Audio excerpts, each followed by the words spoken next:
Senator Warnock joins us now live. Senator, thank you so much for being here. I know this has been a big and busy day already, sir. Thank you so very much, Rachel. It's always great to be with you. You put in words today something that I have been sort of inexpertly and ineptly struggling with over the past couple of weeks. This revelation that it is possible to carve out exceptions to the filibuster. We don't need the filibuster rule for everything. We didn't need it for an amendment that Senator Mike Lee sought a couple of weeks ago. We apparently didn't need it. They didn't want it to apply today to the vote to raise the debt ceiling. But yet, Washington discourse appears stuck on the idea that it can't be used for something substantive, for something important, for something, as you put it today, foundational, like voting rights. I imagine your aim today was to try to puncture that Washington discourse and turn it around. Am I right in seeing it that way?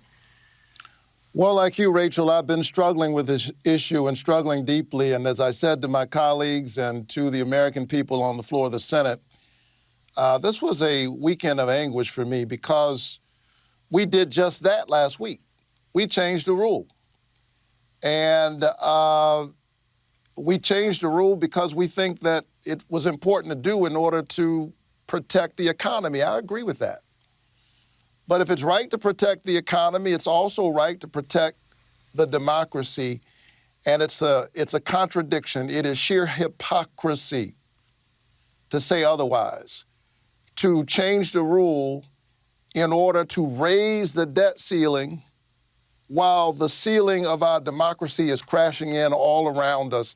I think history is going to judge us for this moment. And be really clear, I've been focused during a year now almost in the Senate on a whole range of issues.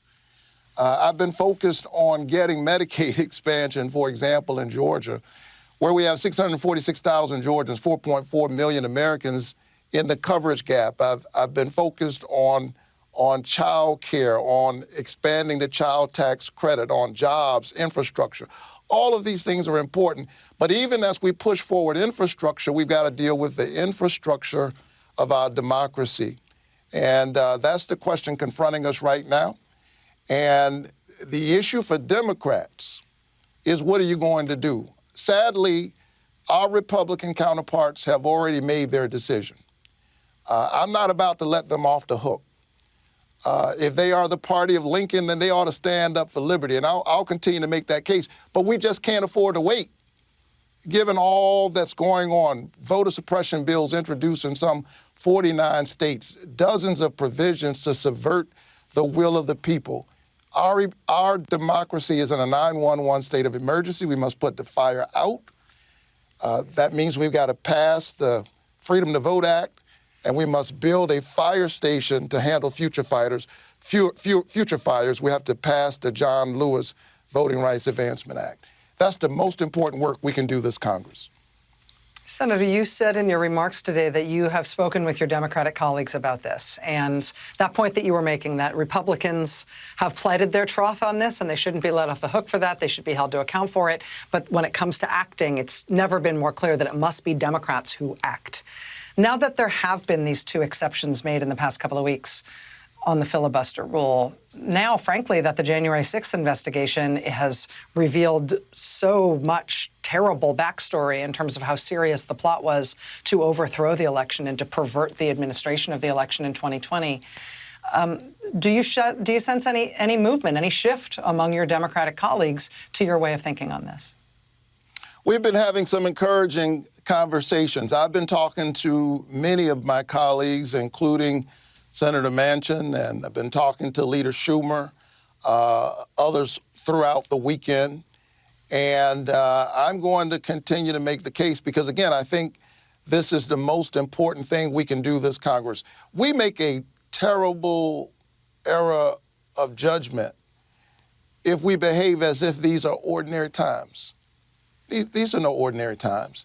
And if we don't do something to protect our democracy, here's my fear, Rachel. I fear that we may well have crossed a Rubicon that will make it difficult for us to get back what we imagine, what we take for granted as a democracy. Democracies don't die all at once.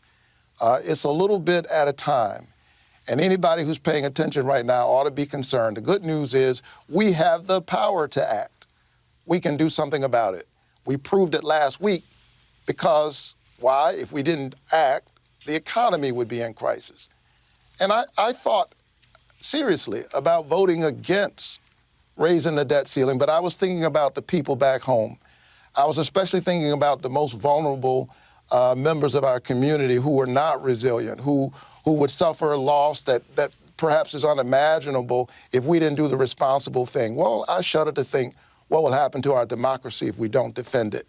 We changed the rule last week. We ought to do the same, live up to our duty. You know, politicians make a lot of promises when they're running for office. But the one thing that I swore to do when I put one hand in the air and the other on the Bible, I swore to defend the Constitution. And I'm determined to do that, and I hope that my colleagues will live up to this moment. Reverend Raphael Warnock of the great state of Georgia, United States Senator from that state. Sir, thank you for making these remarks today, artful and eloquent as always whenever you put pen to paper, but on an issue that is that needs explaining, and you did so in a beautiful way today. Sir, thank you for your service. Thank you. Keep the faith.